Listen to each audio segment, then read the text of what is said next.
Hi everyone. So இந்த வீடியோவில் நம்ம என்ன பார்க்க போகிறோம் அப்படின்னா, நேற்றே 5 மார்க் கொடுத்தாச்சு.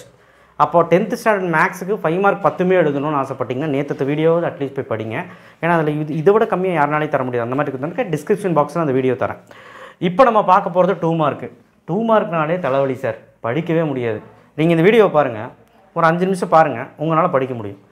ஒரு சராசரியாக ஒரு ரொம்ப வீக்காக இருக்கிறவனுக்கு ஒரு 6 எழுதுகிற மாதிரி சொல்கிறேன். நல்லா படிக்கிற பையனுக்கு 10 எழுதுகிற மாதிரி சொல்கிறேன். நான் கம்பல்சரி மட்டும் நீங்கள் எல்லா சாப்டரும் படித்தாதான் எழுத முடியும். அப்போ மேக்ஸிமம் 9 எழுதிடலாம். ஓகே, 8 மார்க் கடைசியில் சொல்கிறேன். வீடியோவை ஸ்கிப் பண்ணாமல் பாருங்கள். 8 மார்க்கில் என்னெல்லாம் பண்ணணும் பண்ணக்கூடாதுன்னு ஒரு வாட்டி சொல்லிடுறேன். 8 மார்க் 16 மார்க் வாங்கணும்ல, அதையும் சொல்லிடுறேன். ஸோ ரொம்ப முக்கியமான வீடியோ. கண்டிப்பாக வந்து அவங்கள அமைதியாக இருக்க சொல்லுப்பா. ஓகே, சாப்டர் 1 பார்த்தீங்கன்னா 2 மார்க்கில் சப்ஸ்கிரைப் பண்ணலாம் பண்ணுங்கள். கீழே இந்த பெல் ஐக்கனை கிளிக் பண்ணி வாட்ஸ்அப் சேனல் லிங்க்கில் வந்து ஜாயின் பண்ணுங்கள். 2 மார்க்கில் வந்து பார்த்தீங்கன்னா நான் சொல்கிறது அப்படியே நோட் பண்ணிக்கோங்க. இங்கே எழுதுகிறேன். சாப்டர் 1, சாப்டர் 8 மேட்ரிக்ஸு, 3rd சாப்டரில் மேட்ரிக்ஸு, ட்ரிக்னாமெட்ரி 6வது சாப்டர். இந்த 6வது சாப்டர் ட்ரிக்னாமெட்ரிலாம் 8 சம்மோ 10 சம்மோ தான் கொடுத்துருக்கேன். அது கூட கிடையாது. நீ இதை மட்டும் படிச்சின்னா கட்டாயமாக 6 2 மார்க் எழுதிடலாம். ஏன்னா மேட்ரிக்ஸில் 1 வரும், 8th சாப்டரில் ஸ்டாட் 1 வரும், ப்ராபபிலிட்டி 1 வரும், 3. ஃபஸ்ட்டு சாப்டரில் 2 வந்துடும், எவ்வளோ ஆச்சு 5. 6வது சாப்டரில் 1 வரும், 6. போதாதா? படிக்க முடியாத பசங்க இது போதாதா? ஒரு 10 எழுதணும் அப்படின்னாலும் என்கிட்ட இருக்குது, அது மட்டும் படித்தா போதும். நல்லா படிக்கிற குழந்தைங்களும் இது மட்டும் படித்தாலே போதும் தைரியமாக. 2 மார்க்கில் வந்து பாருங்கள், சாப்டர் 1ல் ஃபஸ்ட் எடுத்து என்ன கேட்பான்? ஏ கிராஸ் ஏபி கண்டுபிடிக்கிறது. அந்த மாதிரி 1.2ல் ஒன்றுமே இல்லை, மொக்க எக்ஸசைஸ். இதெல்லாம் வந்து சும்மா கண்ணில் பார்த்தா போதும். 1.3ல் இந்த 3rd 5th யாரும் பார்க்குறதில்ல, பார்த்துட்டு அட்டம்ப்டில் கேட்டது. 1.4 வந்து 1 to 1 function, on to function, அந்த இது ரொம்ப ஈஸி. அடுத்து எக்ஸாம்பிள் 1.20 21 22 எஃப்ஓஜியில் ஈக்குவல் பண்ணுறது, எஃப்ஓஜியில் கே கண்டிப்பாக எஃப்ஓஜியில் கே கண்டுபிடிக்கிறது, ஏ கண்டுபிடிக்கிறது. ஏன்னா நீங்கள் அதில் தானே தப்பு பண்ணுவீங்க, அதுதான் கேட்பான். ஸோ அது நீங்கள் வந்து பார்த்துக்கோங்க, அவ்வளோதான். இது பார்த்தீங்கன்னா ஃபஸ்ட் சாப்டர் முடிஞ்சு. செகண்ட் சாப்டர் ரொம்ப கஷ்டமாக இருக்கே அப்படிலாம் கிடையாது. பாருங்கள், 2.2ல் 2 சம்மு, 2.4ல் 4 5 6 என்ன ஆடி ஈவன் அவனே நம்பர் கொடுத்துருவோம், எண்ணுக்கு பதிலாக போட்டால் முடிஞ்சு. 2.5ல் 4 5 8 எக்ஸாம்பிள் 2.26. ஏபியில் இருக்கிறது 5 சம். இதில் ஒரு சம் இருக்குது, 19th டேர்ம் கண்டுபிடி. அந்த சம் கண்டிப்பாக கேட்பான் பாருங்கள். 2.7ல் 7th டேர்ம் 8th டேர்ம், அந்த சம்மு ரொம்ப ஈஸி. 2.8ல் infinite series S infinity is equal to a/1 - r. அந்த மாதிரி ஒரு ஃபார்முலா இருக்குல்ல, இந்த ஃபார்முலா போட்டால் ஆன்சர் வந்துடும். 6 உனக்கு தெரியும், ஏவும் தெரியும். ஏ ஃபஸ்ட்டு டேர்மு, 6னா காமன் ரேஷியோ, போட்டால் ஆன்சரு. நான் ஒன்று சொல்லட்டுங்களா, இதெல்லாம் படிக்க அரை மணி நேரம் கூட ஆகாது. ஏன்னா ரொம்ப ஈஸி, நீ எடுத்து பார்த்தீங்கன்னா போதும். 3rd சாப்டர் வா. 3rd சாப்டர்னா அல்ஜிப்ரா கிடையாது, மேட்ரிக்ஸில் பாரு 3.17 டிரான்ஸ்போஸ் கண்டிப்பாக கேட்பான். டிரான்ஸ்போஸு ஆர்டரு அதெல்லாம் பார்த்துக்க. 3.18 ப்ளஸ் பண்ண தெரியாது உனக்கு, ப்ளஸ் பண்ணுறது இதெல்லாம் பார்த்துக்க. இதெல்லாம் பார்த்து 3.90 இன்டூ பண்ண தெரியணும். இன்டூ பண்ணுற மாதிரி வந்துச்சுன்னா மாட்டிக்குவேன். இன்டூ பண்ண தெரியணும். ஏபிபிஎல்லாம் இன்டூ பண்ணி பழகி வச்சுக்கோ. அதில் இந்த சம்ஸ் எல்லாம் நீ கண்ணு வச்சுக்கோ. அவ்வளோ ஒரு 2 மார்க் தான் வரும். சாப்டர் 6 பாரு, இந்த இது மட்டும் யாருமே படிக்காமல் போயிடாதீங்க. 6.2ல் 3 சம், கைட்டு லேடரு, செம ஈஸி, 2 ஸ்டெப்பு தான். 6.3ல் 1, 6.26 எக்ஸாம்பிள் 5 சம்மா ப்ளஸ் தீட்டா சம். பார்த்தா பயப்படுறீங்க தானே, ஒன்றுமே இல்லை. இந்த 3 கணக்கு பார்த்துட்டு எக்ஸாம்பிளில் எக்ஸசைஸில் 2ல் ஃபஸ்ட்டு 3rdல் ஃபஸ்ட்டு. ஏன்னா இதை மட்டும் பார்க்க சொல்கிறேன்னா கேட்குறக்கு வாய்ப்பு இருக்குது. ஒரு வேளை இதில் ஒரு 2 மார்க் தான் வரும். ஒரு வேளை இதில் சம்மு கேட்கலன்னா, டிஸ்டன்ஸில் டிப்ரெஷனில் ஆங்கிள் ஆஃப் எலிவேஷன் சம்மு கேட்கலன்னா நமக்கு இதில் தான் கேட்பா தீட்டா சம். ஸோ கொஞ்சம் ட்ரை பண்ணிங்கன்னா ஒரு 2 மார்க் இதில் எழுதலாம். சாப்டர் 7 மென்சுரேஷனில் கஷ்டமாக இருக்கிற சொல்கிறது மென்சுரேஷன். ஆனால் ஒன்றுமே கிடையாது. இங்கே பாருங்கள், 7.2 எக்ஸாம்பிள் 7.3 7.6 7.8 9 10 13. இந்த 10 முடி தான் வந்து அமைதியாக இருக்க சொல்கிறா. 10 முடி வந்து பார்த்திங்கன்னா இந்த ஃபஸ்ட் எக்ஸைஸ் 7.13 15 19 20 ஒன்றுமே கிடையாது. சரிங்களா? வால்யூமும் ஏரியாவும் பிரித்து படிங்க. ஒரு 5 சம் தான் இருக்கும். அப்போ மொத்தமாக எவ்வளோ சம் இருக்குது? 10 சம். எவ்வளோ பெரிய சாப்டர்? 10 சம். எக்ஸசைஸில் 7.2ல் 6 7 வால்யூம் ரேஷியோ ஆஃப் வால்யூம் கண்டுபிடிக்கிறது.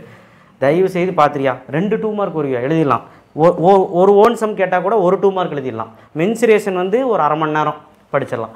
அடுத்து 8th சாப்டர் ஸ்டாட்டில் r = l - s வருமா, அந்த ஃபார்முலாவும் coefficient of range l - s l + s அந்த ஃபார்முலாவும் படித்தா இது எழுதிடலாம். அடுத்தது 8.3 இதில் ஒரு சம் இருக்குது, 7வது sum natural number 21 natural number sum இருக்குது. அது கண்டிப்பாக கேட்பான், இந்த வருஷம் கண்டிப்பாக கேட்பான். சிக்மா = √n² - 1/12 கண்டிப்பாக அது கேட்பான். 8.3ல் ப்ராபபிலிட்டியில் இந்த சம்ஸு, 8.4ல் அடிஷன் தியரமில் இந்த சம்ஸு. கட்டாயமாக ப்ராபபிலிட்டியில் ஒரு 2 மார்க்கு, ஸ்டாட்டில் ஒரு 2 மார்க்கு, 2 2 மார்க் எழுதிடலாம். சாப்டர் 3 இது நல்லா படிக்கிற குழந்தைங்க, ஆனால் ஆவரேஜாக படிக்கிறவங்களுக்கு பாருங்கள் ரொம்ப ஈஸி எழுதிடலாம். 3.2ல் எல்சிஎம்மில் இந்த 3 சம் பார்க்க மாட்டியா? எல்சிஎம்மில் 3.4 எக்ஸ்க்ளூடட் வேல்யூ நான் கீழே இருக்கிறது ஃபேக்டரைஸ் பண்ணி எழுதணும். 3.7 ஸ்கொயர் ரூட் ஒன்றுமே இல்லை, 3 சம் தான். அடுத்த 3.40 எக்ஸாம்பிள் நேச்சர் ஆஃப் ரூட்னா என்ன formula? Delta equal to b square minus 4ac முடிஞ்சு போச்சு. எல்லாத்தையும் தூக்கி போட்டிங்கன்னா மைனஸில் வந்தால் நோ ரியல் ரூட்டு, ப்ளஸில் வந்தால் real and unequal root, equal to 0 வந்து ஈக்குவல் ரூட்டு. அவ்வளோதான் முடிஞ்சு. அவ்வளோதான். நேச்சர் ஆஃப் ரூட் கண்டிப்பாக வராமல் கொஸ்டின் பேப்பரே வராது, பார்த்துக்க. இந்த 2 மார்க் மட்டும் படிச்சினா போதும். அடுத்து 5th சாப்டரில் 5.1ல் ஏரியா ஆஃப் ட்ரையாங்கிள் கொலினியர் பார்த்துக்க 2 சம்மு. 2 பாயிண்ட் ஸ்லோப் என்ன சொல்லுங்கள்? நான் எழுதியிருக்கேன், நீங்கள் சொல்லுங்கள். y2 - y1 divide by x2 - x1. அதில் என்ன சம் கொடுத்துருக்கேன்? 3 சம் கொடுத்துருக்கேன். பார்த்துக்க, இந்த 2 சம் ரொம்ப இம்பார்ட்டன்ட். அடுத்து 5.3 5.2ல் 2 சம் தான் கொடுத்துருக்கேன். ரொம்ப வீக்காக இருக்கிற உங்களுக்கு 5.3ல் 2 6 8 பார்த்துட்டு 2 பாயிண்ட் கொடுத்து ஈக்குவேஷன் ஆஃப் ஸ்ட்ரைட் லைன் பெரிய ஃபார்முலா இருக்குல்ல, 2 பாயிண்ட் கொடுத்துட்டு ஈக்குவேஷன் ஆஃப் ஸ்ட்ரைட் லைன் கண்டுபிடிக்க சொல்கிறேன். 7வது சம் பார்த்துக்க. 1 பாயிண்ட் ஸ்லோப்பில் இந்த 2 சம் பார்த்துக்க. எக்ஸாம்பிள் இதெல்லாம் பார்த்துக்க. இப்போ எழுதிக்க பாரு. 2 பாயிண்ட் ஸ்லோப்னா 2 பாயிண்ட் கொடுத்தா இந்த ஃபார்முலா, 1 பாயிண்ட் ஒரு ஸ்லோப்பு கொடுத்தா இந்த ஃபார்முலா, 2 பாயிண்ட் கொடுத்து ஈக்குவேஷன் ஆஃப் ஸ்ட்ரைட் லைன் கொடுத்து இந்த ஃபார்முலா. என்ன இருக்குது? இது படிச்சுன்னா ஒரு சம் எழுதிடலாம். அப்புறம் எக்ஸாம்பிள் 5.30 இது என்ன? Parallel perpendicular. ஈஸி. பேரலல்னா m1 = m2, perpendicular m2 = -1. So m கண்டுபிடிக்கணும். ஈக்குவேஷன் கொடுத்து m கண்டுபிடிக்க சொன்னால், ஸ்லோப் கண்டுபிடிக்க சொன்னால் minus coefficient of x divide by coefficient of y. சத்தியமாக சொல்கிறேன், நான் சொல்கிறது ஃபாஸ்ட்டாக இருந்தாலும் இதெல்லாம் ரொம்ப ஈஸி. இதுலேருந்து தான் சம்மு கேட்பாங்க. ஓகேவா?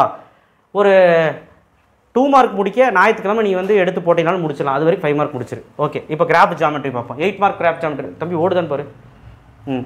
8 mark graph geometry, direct indirect.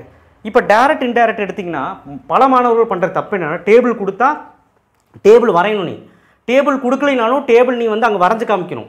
வரைஞ்சு காமிச்சு நீ அந்த என்னெல்லாம் கண்டுபிடிக்கணும் பாரு. ஸ்கேல் எழுதணும், கிராஃப் ஷீட்டில் ஸ்கேல் எழுதணும்.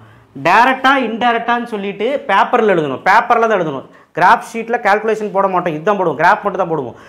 பேஜில் மட்டும்தான் நம்ம என்ன பண்ணுவோம்னா ஸ்கேல் இல்லை, டேரக்ட் இன்டேரக்டாக எழுதணும். டேரெக்டாக இன்டேரக்டாக எழுதணும். டேரக்ட்டுக்கு என்ன formula? k = y/x. இன்டேரக்ட்டுக்கு k = xy. இந்த ஃபார்முலா எழுதுறதுக்கு 1 மார்க். இந்த ஃபார்முலா ஓரியன்டாக எழுதி அந்த சம்முக்கு அப்ளை பண்ணி xy எழுதி சப்ஸ்டியூட் பண்ண 1 மார்க். அடுத்தது டேபிளுக்கு வந்து எழுதுறதுக்கு 2 மார்க். கிராஃப் வந்து போடுறதுக்கு 5 மார்க். அடுத்தது வந்து x and y ஃபைன் பண்ணணும். x கொடுத்தா y கண்டுபிடிக்கணும், y கொடுத்தா x கண்டுபிடிக்கணும். இதுதாங்க மேட்ரு. இந்த விஷயமெல்லாம் இருந்தால் 8 மார்க்குங்க. நீ என்ன பண்ணுவ? நீ வந்து டேபிள் போட்டுட்டு கிராஃப் வரைய ஆரம்பிச்சிருவேன். அவ்வளோதான். எக்ஸும் கண்டுபிடிக்க மாட்டோம், வையும் கண்டுபிடிக்க. அவங்க என்ன பண்ணுவான்? 4 மார்க் போடுவான். 8 மார்க் வேணும்னா இதெல்லாம் பண்ணணும். இதில் இந்த சம்ஸ் எல்லாம் பார்த்துக்கோ. 5 சம் எக்ஸசைஸில், 3 சம் எக்ஸாம்பிளில். எல்லா சம்மும் முக்கியம்தான். எந்த சம்மும் விடாத. ஏன்னா ஆப்ஷனில் கஷ்டமாக கேட்பான். உனக்கு 8 மார்க் வேணும்னா இது ரெடியாக இருக்குது. ஓகே, ஜாமெட்ரியில் ரஃப் டயக்ராம் வரையணும். எவ்வளோ பேர் மறந்துருப்பீங்க? உங்கள் ஸ்கூல்லே நிறைய வாட்டி மறந்து. ரஃப் டயக்ராமுக்கு 1 மார்க். டயக்ராம் ஃபேர் டயக்ராமுக்கு பெரிய டயக்ராம் போடுவீங்களா? ஃபேர் டயக்ராம், அதாவது கன்ஸ்ட்ரக்ஷன் வச்சு நீங்கள் டயக்ராம் போடுவீங்க இல்லையா? டயக்ராம் போட்டிங்கன்னா அதுக்கு ஒரு 5 மார்க் 6 மார்க் தருவாங்க. வெரிஃபிகேஷனுக்கு 2 டேஞ்சனுக்கு மட்டும் போட்டால் போதும். வெரிஃபிகேஷன் போட்டாகும். அடுத்தது கன்ஸ்ட்ரக்ஷன் வேண்டாம். கன்ஸ்ட்ரக்ஷன் வந்து யார் எழுதலான்னா எழுதலாம். இங்கிலீஷ் ஓரளவுக்கு எழுத தெரிஞ்சால் எழுதுங்க. தமிழ் மீடியமில் எழுதுங்க. 5 பாயிண்ட் எழுதுங்க. எதுக்கு ஒப்புக்கு எழுதிருங்க. என்ன கேட்டால் எழுதிருங்க. பட் மார்க் அது கிடையாது. ஆனால் ஒப்புக்கு எழுதிருங்க. எதுக்கும் மார்க் அப் பண்ணால் என்ன பண்ணுவீங்க? சப்போஸ் ஸோ ஒப்புக்கு ஒரு 5 பாயிண்ட் எழுதிருங்க. ரஃப் டயக்ராம் இதுதான் வந்து மேட்ரு. அப்போ 4.4ல் 2 டேஞ்சன்ட்டில் இந்த சம்மெல்லாம் பார்த்துக்க. இதில் சிங்கிள் டேஞ்சன்ட் இருக்குது. ஒன்று வந்து உள்ளே கட் பண்ணுறது கார்டுன்னு சொல்லுவாங்க. இன்னொன்று வந்து பார்த்தீங்கன்னா வெளியே கட் பண்ணுறது 2 சிங்கிள் டேஞ்சன்ட்டு. ஆல்டர்னேட் செக்மெண்ட் தீரம்னு கேட்பாங்க சில டைமு. பார்த்துக்க. இது ரெண்டும் பார்க்காம போயிடாத. ப்ளஸ் 2 டேஞ்சன்ட்டும் பாரு. அடுத்தது 4.1 பெருசு சின்னது. மேலே பெருசாக கொடுத்தா ஒரு ரகம், மேலே சின்னதாக கொடுத்தா ஒரு ரகம், மேலே பெருசாக கொடுத்து கீழே சின்னதாக கொடுத்தா ஒரு ரகம். ஸோ இது வந்து லெஸ் தென் 1, இது கிரேட்டர் தென் 1ன்னு சொல்லிட்டு கொடுத்துருவாங்க. அப்போ ட்ரையாங்கிள் உள்ளே வருமா வெளியே வருமா? Similar triangle is very very important. இந்த 5 சம் மட்டுமாவது ஒழுக்கமாக பார்த்துட்டு போங்க. ஸோ 8 மார்க்குக்கு முக்கிய நீ ஏன் சொன்னா நீ 16 மார்க் எடுக்கணும். அதுக்காக தான். ஸோ 5 மார்க் வீடியோ வேணும்னா டிஸ்கிரிப்ஷன் பாக்ஸுக்கு பாருங்கள். 10 5 மார்க் கேட்டிங்க. 10 5 மார்க் நான் கொடுத்துன்னு வைங்களேன், 4 தான் எழுத முடியும். சரிங்களா? பப்ளிக் எக்ஸாம் இல்லையா? நீங்கள் கொஞ்சம் நிறையவே படித்தாகணும். ஆல்தோ நெக்ஸ்ட் வீடியோவில் நம்ம சந்திப்போம். இன்றைக்கி சாயங்காலமோ நைட்டாக ஒரு வீடியோ வரும்னு நினைக்கிறேன், பார்க்கலாம். ஸோ அதில் வந்து ரொம்ப முக்கியமாக 85+ எடுக்கிறதுக்கு நான் ஒரு வீடியோ போடுறேன். பட் இதுதாங்க 10 2 மார்க் எழுதிடலாம். இதை வச்சு வீக்காக இருக்கும். First chapter, 8th chapter matrix, அதுக்கப்புறம் 6th சாப்டர் இல்லைன்னா 7th சாப்டர். இந்த மாதிரி படிச்சின்னா ஒரு 6 2 மார்க் எழுதிடலாம். தேங்க்யூ.